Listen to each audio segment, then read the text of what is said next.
అది నిన్ను తల మీద కొట్టును, నీవు దానిని మడిమి మీద కొట్టుదువని చెప్పెను. ఆయన స్త్రీతో, నీ ప్రయాసమును నీ గర్భవేదనను నేను మిక్కిలి హెచ్చించెదను. వేదనతో పిల్లలను కందువు, నీ భర్త ఎడల నీకు వాంఛ కలుగును, అతడు నిన్ను ఏలునని చెప్పెను. ఆయన ఆదాముతో, నీవు నీ భార్య మాట విని తినవద్దని నేను నీకు ఆజ్ఞాపించిన వృక్షఫలములు తింటివి గనుక నీ నిమిత్తము నేల శపింపబడి ఉన్నది. ప్రయాసముతోనే నీవు బ్రతుకు దినములన్నయూ దాని పంట తిందువు. అది ముండ్ల తుప్పలను గచ్చ పొదలను నీకు మొలిపించును, పొలములోని పంట తిందువు. నీవు నేలకు తిరిగి చేరు వరకు నీ ముఖపు చెమట కార్చి ఆహారము తిందువు. ఏలయనగా నేల నుండి నీవు తీయబడితివి, నీవు మన్నే గనుక తిరిగి మన్నైపోదువని చెప్పెను. ఆదాము తన భార్యకు హవ్వ అని పేరు పెట్టెను. ఏలయనగా ఆమె జీవము గల ప్రతి వానికిని తల్లి.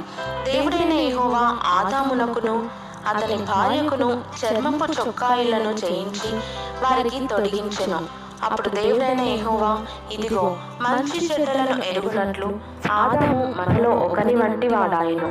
కాబట్టి అతడు ఒకవేళ తన చెయ్యి చాచి జీవవృక్ష ఫలమును కూడా తీసుకొని తిని నిరంతరము జీవించునేమో అని దేవుడైన యెహోవా అతడు ఏ నేల నుండి తీయబడెనో దాన్ని సేద్యపరచుటకు ఏదెను తోటలో నుండి అతని పంపివేసెను.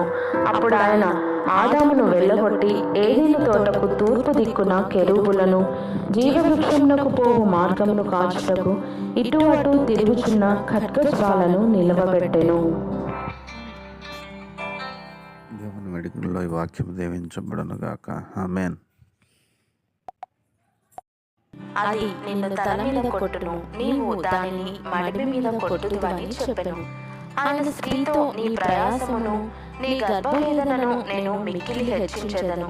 వేదనతో పిల్లలను కందువు, నీ భర్త ఎడల నీకు వాంఛ కలుగును, అతడు నిన్ను ఏలునని చెప్పెను. ఆయన ఆదాముతో, నీవు నీ భార్య మాట విని తినవద్దని నేను నీకు ఆజ్ఞాపించిన వృక్షఫలములు తింటివి గనుక నీ నిమిత్తము నేల శపింపబడి ఉన్నది. ప్రయాసముతోనే నీవు బ్రతుకు దినములన్నయూ దాని పంట తిందువు. అది ముండ్ల తుప్పలను గచ్చ పొదలను నీకు మొలిపించును, పొలములోని పంట తిందువు. నీవు నేలకు తిరిగి చేరు వరకు నీ ముఖపు చెమట కార్చి ఆహారము తిందువు.